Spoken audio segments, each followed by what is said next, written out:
അങ്ങനെ നമ്മൾ മരുന്നിലെത്തി. ആദ്യത്തെ നമുക്ക് പറയാനുള്ളത് ബീറ്റ ബ്ലോക്കേഴ്സ് ആണ്. ബീറ്റ ബ്ലോക്കേഴ്സ് ഏറ്റവും കൂടുതൽ ഉപയോഗിക്കുക β2 തന്നെയാണ്. β2 ബ്ലോക്കേഴ്സ് ആണ് ഏറ്റവും ബെസ്റ്റ്. അതാണ് പ്രൈമറി. നമ്മൾ അതിനെ കുറിച്ചിട്ടാണ് പറയാ. പ്രൈമറി ഓപ്പൺ ആംഗിൾ ഗ്ലൂക്കോമയിൽ ഉപയോഗിക്കുന്ന മരുന്നുകളെ കുറിച്ചിട്ടാണ് പറയാ. So beta blockers are first line drug ആണ്. ഇപ്പോഴും ഫസ്റ്റ് ലൈൻ ആണ്. പക്ഷെ അതല്ല ഡ്രഗ് ഓഫ് ചോയ്സ് ഇതാണോന്ന് വെച്ചാൽ ഇപ്പൊ അല്ല. ഇത്രയും നാളായിരുന്നു. പക്ഷെ ഇപ്പോ അത് പ്രോസ്റ്റാഗ്ലാൻഡിൻ F2 ആൽഫയാണ്. എങ്കിലും ഡോക്ടർമാർ മിക്കവാറും ഇത് തന്നെ ആയിരിക്കും എഴുതുക.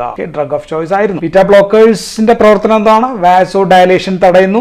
സോ എപ്പിത്തീലിയൽ സെൽസിന്റെ β2 പ്രവർത്തനം തടയുന്നു. അക്വസ്യൂമർ പ്രൊഡക്ഷൻ കുറയ്ക്കുന്നു. അത് നമ്മൾ പറഞ്ഞു. സോ ഏറ്റവും പ്രധാനപ്പെട്ട ഡ്രഗ് ഏതാണെന്ന് ചോദിച്ചാൽ മരുന്നിന്റെ പേര് ടിമോലോൾ ആണ്. Timolol 0.5% BD. Very important drug. So number 1 choice is timolol. Then levobunolol ഉണ്ട്. ലീവോബുനോലോൾ എന്ന് പറയുന്ന ഒരു മരുന്നുണ്ട്. ഇതിന്റെ പ്രത്യേകത long acting, most long acting beta blocker levobunolol ആണ്. കാർട്ടിയോലോൾ എന്ന് പറയുന്ന മരുന്നുണ്ട്.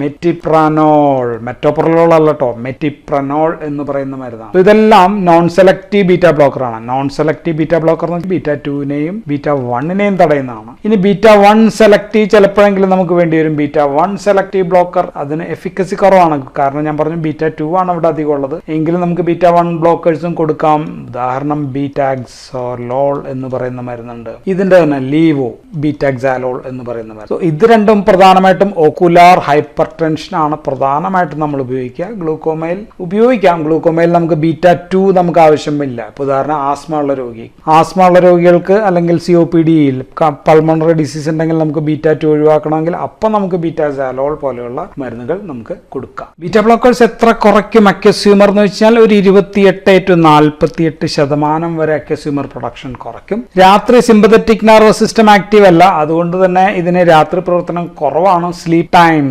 ടൈമിൽ ഇൻഎഫക്റ്റീവ് ആണ് മരുന്ന്. സ്ലീപ്പ് ടൈം ഇൻഎഫക്റ്റീവ്നെസ് ഉണ്ട് ഈ മരുന്നുകൾക്ക് ബീറ്റ ബ്ലോക്കർ. ആൻഡ് പ്രധാനപ്പെട്ട സൈഡ് എഫക്ട്സ് എന്താണ് പ്രധാനപ്പെട്ട സൈഡ് എഫക്ട്സ്? ഒന്ന് ബ്ലിഫാരോ കൺജങ്ക്റ്റിവൈറ്റിസ് എന്ന് പറയുന്ന പ്രശ്നങ്ങൾ ഉണ്ടാക്കാം. അലർജിക് ബ്ലിഫാരോ കൺജങ്ക്റ്റിവൈറ്റിസ് ആണ് ഒരെണ്ണം. രണ്ടാമത്തത് കോർണിയൽ ഹൈപ്പസ്തീഷ്യ എന്ന് പറയുന്ന കണ്ടീഷൻ ഉണ്ടാക്കാം. ദെൻ കോർണിയൽ അനസ്തെറ്റിക് ആണ് ഈ മരുന്നുകൾ. ബീറ്റ ബ്ലോക്കേഴ്സ് എല്ലാം തന്നെ അനസ്തീഷ്യ ചെറുതായിട്ടുണ്ടാകും. കോർണിയൽ അനസ്തെറ്റിക് എസ്പെഷ്യലി നമ്മൾ ബീറ്റ ബ്ലോക്കേഴ്സിനെ കുറിച്ച് നമ്മൾ നേരെ ഇപ്പോൾ പറഞ്ഞപ്പോൾ മെംബ്രെയിൻ സ്റ്റെബിലൈസിംഗ് ആയിട്ടുള്ള ഡ്രഗുകൾ ബീറ്റ ബ്ലോക്കർ ഗ്ലൂക്കോമയിൽ ഉപയോഗിക്കരുതെന്ന് ഞാൻ അവിടെ പറഞ്ഞിട്ടുണ്ടായിരിക്കണം മിക്കവാറും. ഓക്കെ, ഞാൻ ഓർക്കുന്നില്ല. Because of its corneal anaesthesia ഉണ്ടാക്കാനുള്ള പ്രത്യേകതയാണ്. എങ്കിലും നമ്മൾ ഉപയോഗിക്കുന്ന മരുന്നുകൾ കുറവാണ്, എങ്കിലും ഉണ്ട്. ദെൻ ഡ്രൈ ഐസ് ഉണ്ടാക്കാം. മൂന്നാമത്തത് ഡ്രൈ ഐസ്, വരണ്ട കണ്ണുകൾ ഉണ്ടാക്കാം. കാഴ്ച ബ്ലറിംഗ് ഓഫ് വിഷൻ ഉണ്ടാക്കാം. കാറ്ററാക്റ്റിന്റെ പ്രോഗ്രഷൻ വർദ്ധിപ്പിക്കാം. സോ ഇത്രയാണ് പ്രധാനപ്പെട്ട അഡ്വേഴ്സ് എഫക്ട്. കണ്ണിന്റെ അഡ്വേഴ്സ് എഫക്ട് മാത്രമാണ് ഞാൻ പറഞ്ഞത്. ഇനി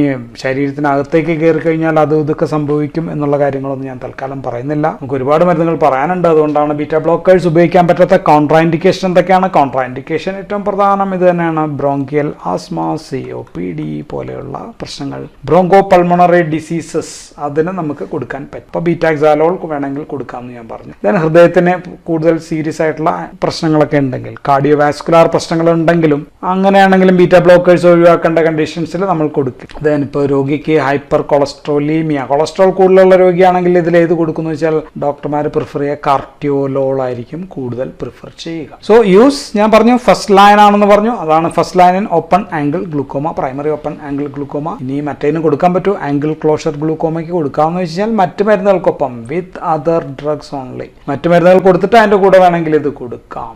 ഇൻ ഗ്ലൂക്കോമ ഇൻ ചിൽഡ്രനിലും നമുക്ക് കൊടുക്കാം. കുട്ടികളിലുള്ള ഗ്ലൂക്കോമയിലും നമുക്ക് ബീറ്റ ബ്ലോക്കേഴ്സ് കൊടുക്കാം.